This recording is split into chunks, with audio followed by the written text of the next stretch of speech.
Alors, donc, comme on le disait, on a fait beaucoup de recherches avancées avec les mots-clés Yellow Hollander Toxic, Yellow Hollander Poisoning pour chercher beaucoup plus dans les revues scientifiques qui traitent donc de ces questions-là.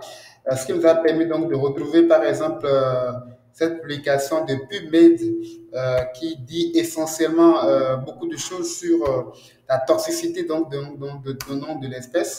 Euh, c'est une publication qui date de 2009 et donc qui dit beaucoup sur ça. On a également une publication du NCBI qu'on a exploité et qui ramène également les mêmes conclusions que la plante est toxique. Il y a également d'autres publications qu'on a exploitées.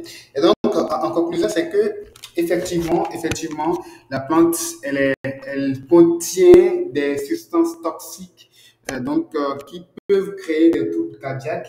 Et la conclusion avec les échanges qu'on a eu avec les chercheurs, c'est que d'une part, les populations qui s'adonnent à l'automédication à travers les plantes peuvent, en cherchant les feuilles pour en faire une tisane pour le traitement du paludisme, comme on l'a tout à l'heure constaté dans les études, peuvent ajouter la graine sans pour autant savoir que la graine est assez toxique. Et donc, on l'a dit, il y a une étude qui a été réalisée par le professeur Chougourou, qu'on a contacté au téléphone, qui a travaillé sur une solution d'insecticide contre les moustiques vecteurs du paludisme, et donc qui a utilisé les graines de cette plante pour en faire qu'on appelle pour fabriquer sa solution d'insecticide.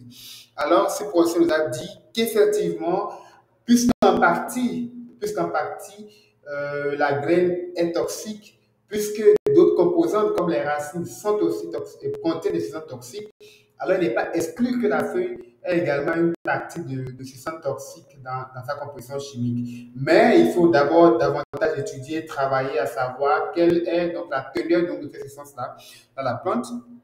Un écotoxicologue que nous avons contacté nous a dit que dans ces conditions, surtout que même si la feuille ne comportait pas une substance toxique, le fait que la personne l'utilise qu'on appelle avec une concentration assez élevée peut causer des dommages sur le foie et donc créer